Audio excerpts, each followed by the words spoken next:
What's up, guys? Welcome to Daily Dose of Reddit. This is your host, Zach, and today's subreddit is r/ProRevenge. Alright, this story's called Giving Away a Master Sergeant's Golf Clubs. So, many years ago, I was a logistician in the United States Marine Corps. My unit was headed overseas on a little mini deployment to Morocco. I was in charge of the logistics in my unit, even though I was only a corporal. This was because, first, we didn't have a staff sergeant to run the shop, and the sergeants we had were garbage at logistics, and got put to work for me. So anyway, we're gearing up to go on this little mini deployment, and the Master Sergeant, who was going to be the highest ranking enlisted, comes over to my office to chat. He starts off being real cool, and then eventually asks if he can bring his golf clubs with in one of our containers. I thought to myself that it would be wise to be on his good side since I was only a corporal and going on a deployment with his company. So I agreed, even though it was against the rules and regulations. However, everyone does it all the time. So anyway, we go to Morocco and he has his clubs. No course in sight, but he was happy hitting his balls, so I don't care.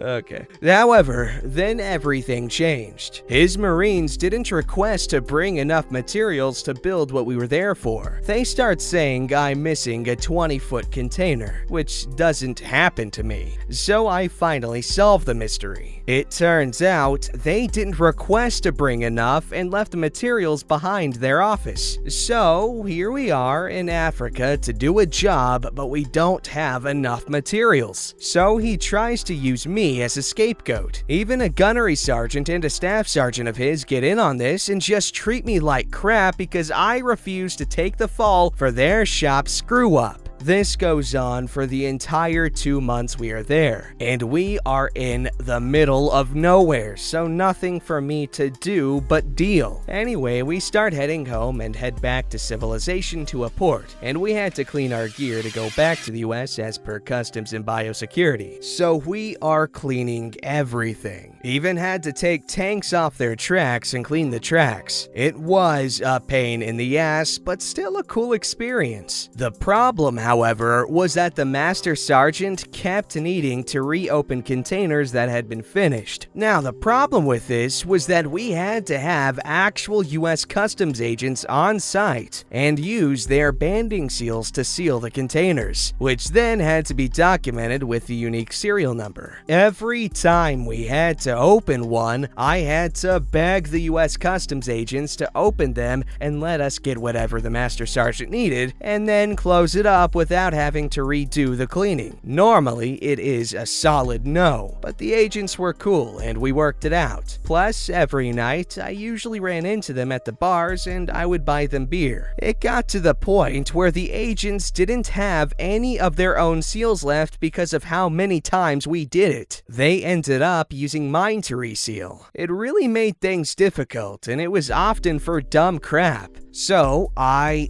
finally had it. It was literally the last day we had for cleaning, and of course, the Master Sergeant wanted something else. So I asked the agents. They were really fed up with it. However, I then asked, "Do either of you guys golf?" One of them said yes. I said, "Then we need 2 containers opened." So we got the dumb crap for the Master Sergeant. Then we went to the other container where I knew the Master Sergeant's golf clubs were hiding. I opened the container, pulled out the clubs, and gave them to the agent. He looked at me and I just said, "I don't want to hear crap about opening any more containers." He was cool with it and got in his car. No issues from there on. Anyway, we get back to the States and the ship pulls in with the gear and we got it home no problem. A week later, the Master Sergeant comes into my office. He's all buddy-buddy again. He then asks where his golf clubs were. I said, "My guess is your garage or your closet?" He forces a chuckle and says, "Ha ha, okay, come on dog, where's my clubs?" I then said, "I don't know what you're talking about, Master Sergeant." He then said, "My clubs in the container?" I then explained to him that per the Department of Transportation Regulations, Chapter 3, I even had it down to the subchapter and paragraph letter, that no personal gear can be shipped inside of military cargo containers. He then starts getting mad, and I keep repeating the paragraph. He loses it, grabs me, but my shop's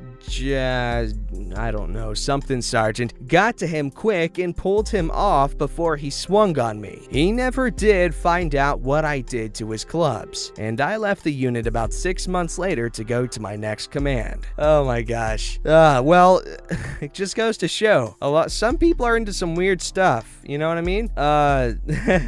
For instance, Master Sergeant here, he was into hitting his own balls. This story's called Sending Trucks to the Wrong State to Screw Over a Staff Sergeant. So back when I was in my first unit, we had to ship all of our 7 tons off to get up armored. That meant, over a year or so, we shipped them all from South Carolina to Wisconsin. I was in charge of logistics at the time, so I coordinated it all and loaded the trucks. Overall, a pretty easy task. The only challenge was the documentation. Anyway, it was all going well until this new staff sergeant showed up in the motor pool. He was a butthole, just treated everyone like crap. He made my life miserable when I tried to ship these trucks. Like, I didn't want to, it wasn't overly fun. Sometimes it even required me to work on weekends, so I would have been happy just not doing it. However, I had to. HQMC ordered it, so there was no reason for him to be pissy with me. Anyway, so once he took over, shipping these trucks became a pain in the ass because he would want to micromanage because I was a lower rank. So I let him, and he wanted to sign crap. So I made up lines for him to sign. So finally, I had it with him. One day I decided, since he wanted to sign and be important, I would screw him up. So when my next big shipment, like 4 trucks, came along, I decided that instead of sending them to Wisconsin like they were supposed to go, I would send them somewhere else. I decided 29 Palms, California would be a great location. So I changed some codes on the sheets, gave them to the prick staff sergeant who made more dick comments, and signed blindly. So off we shipped these trucks. Well, a couple weeks later, the call comes in that our trucks never arrived. So the command starts getting worried that a few trucks had gone missing. They come to our shop, and we just informed them that this staff sergeant had taken charge of all the shipments lately. So they go to him, and he proudly said he had taken over, but crumbled when they asked him where the trucks were. It took them a couple of weeks, but finally a call from 29 Palms came into our command that they had these trucks show up, but nobody had claimed them. The command flipped their crap. As far as they were concerned, this stupid freaking staff sergeant got involved in crap he didn't need to get involved in and sent 4 big-ass trucks across the country instead of where they needed to be. He got told to leave the logistics to the logistics department, and I had the whole thing solved in an hour. Edit. So, for those complaining about taxpayer dollars, you obviously have not been in the military. I had butthole leaders like this cost far more than a couple of trucks because they couldn't let the experts just do their jobs. One example was we had a C-130 fly from Bahrain to Jordan to pick up cargo. I was to load it, but the senior leadership didn't think I needed to go because a random non-logistics officer was at that base to load. So the C-130 flew internationally to get cargo, was never loaded, and then flew back. So the C-130 had to be sent back to Jordan the next day to get the cargo, all because someone had to stick their nose where it didn't belong. There are tons of other stories of crappy leadership screwing up your tax dollars. After this, the staff sergeant never even stepped foot into the logistics office, so perhaps he learned a lesson. Yeah, I was about to say, that just seemed kinda wasteful to do. However, it was a good story nonetheless, and in the end, who knows, it could have ended up causing us to save tax dollars in the long run, because stupidity can cost a lot of money, especially when in positions of power. This story's called Former Mother-in-Law Used Too Much Salt in Her Food. Asked her to tone it down, she refused. So I hid her salt shakers the next time we ate there. I have suffered from chronic migraines since I was a kid. Something important for every migraine sufferer to know are their triggers. Triggers are the things in your life that are most likely to start a migraine. For some, it may be extreme heat. For others, it's stress. And for me, it's salt. I can't have a lot, and if I do, a migraine will start almost right away. Due to this, I can only have Chinese food every once in a while, and I have to be very careful to read labels for sodium content. Migraines hurt like a mother-father, but can also send me to the ER, which is expensive. My ex-mother-in-law, I'll call her Karen, loved to cook and added too much salt to everything. It didn't take me long to notice that right after eating a meal prepared by her, my head would start beating like a drum. We had dinner with them every Sunday, so my ex went to Karen, explained my situation, and asked her to tone down the salt. Karen was not happy. She thought changing the ingredients of her food would alter the taste too much. She agreed to cut back, but the very next time we had dinner with them, I went home feeling like my head was going to explode. And I knew she hadn't. My wife asked her about it later, and Karen said she'd originally cut the salt, but after tasting it, decided it wasn't flavorful enough and added it back in. She told my wife she wouldn't sacrifice flavor for me, so that's the last time we had Sunday dinner there. Months later, we had to go there for a birthday party. We arrived early, hours from dinner, so Karen hadn't yet started cooking. I was in the kitchen getting a beverage and saw her precious salt shaker sitting on the counter. I picked it up, went into the pantry, and hid it behind some boxes of cereal. While there, I saw the round refill container. Grabbed that and hid it too. Hours later, Karen is cooking and we hear a commotion. She's upset she can't find her salt shaker. She goes into the pantry complaining that she also can't find the large container either. My wife and I were sitting outside, acting like nothing was out of the ordinary. She ended up cooking all the dishes without salt and complained the whole time about how terrible everything tasted. Karen was in a very bad mood as everyone dished up. It wasn't long before they started complimenting her on the food. People were saying it was some of the best she'd ever made, and from her face, you could see she was shocked to hear that. Several people said to her, "This is great! Did you tone down the salt? You use a lot, you know. This tastes like you used the perfect amount." To which Karen hissed, "It has no salt because I can't find my shakers." Nobody was bothered by this. They just nodded and agreed it was amazing. The more they complimented her, the more upset she got. For some reason, she never thought to ask anyone if they had purposely taken them. We ate and then got up to leave not long afterward. On our way out, we went by the kitchen to take some leftovers home. While there, I pulled the salt shaker and container out,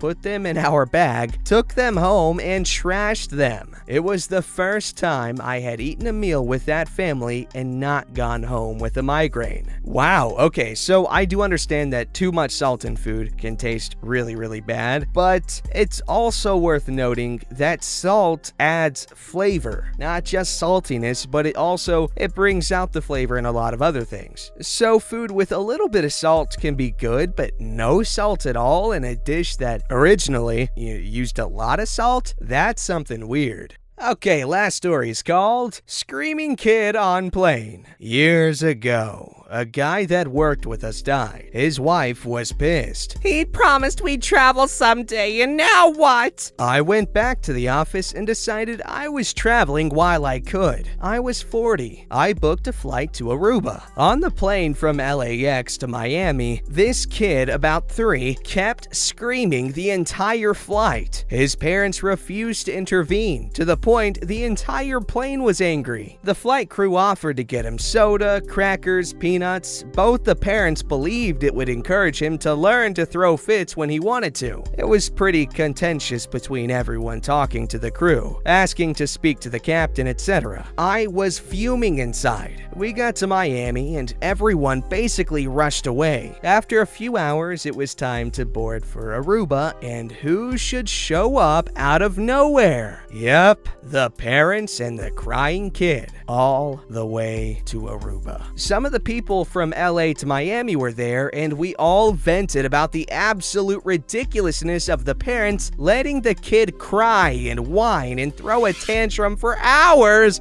without at least swatting him. 1 week in absolute solitude. I promised all my coworkers, no women. This was a me relaxing and not chasing. Sunday, 1 week later rolls around and the same faces show up that we flew in with. We're sharing stories about four-wheeler rides, scuba trips, etc. Here they come. The 3 people we were glad we'd never see again. The kid is still freaking whining. The man comes up to me and says, "Hell of a place, eh? Do you know what time it is? My wife packed my watch." It was 2:30, and I said, "Oh, it's 1:30. We're all here early to do the duty-free thing." And he thanked me and headed to the food area with his wife and screaming Luigi. As soon as they were around the corner, these 2 girls came running over. "Did you just lie to that man?" I said, "I couldn't take another flight with him." And every single person got up and high-fives me. Then it got tense. As we were boarding the plane, there was a possibility that the family would somehow show up. All eyes on the corner, hoping no one would come around running, "Hold the door!" etc. When we were all seated and the door was pulled closed after the longest 10 minutes of our lifetimes, we all cheered. High fives all around again. I was bought a drink. I had to explain that I don't drink because I heard the talk of the others wanting to do that too. Nope, just never liked it. As we pulled back, we could see them looking out the window. I knew they couldn't see me, but I was still hiding in my seat. In Miami, I was hugged by a bunch of passengers. I still remember the emotions when they walked to the food court. It was crappy, but I'm okay with that. Okay, you know what? If they missed the flight, that is 100% on them, because I am 100% certain that they do announcements before the gate closes. "Oh, the gate's closing in 10 minutes. Make sure you get your ass over here." And people don't miss their flights. Or that's how it's supposed to work, so if they missed it, that's on them. And they're supposed to be watching the clock. Come on. What? Don't forget to like, subscribe, and hit that bell to never miss an episode.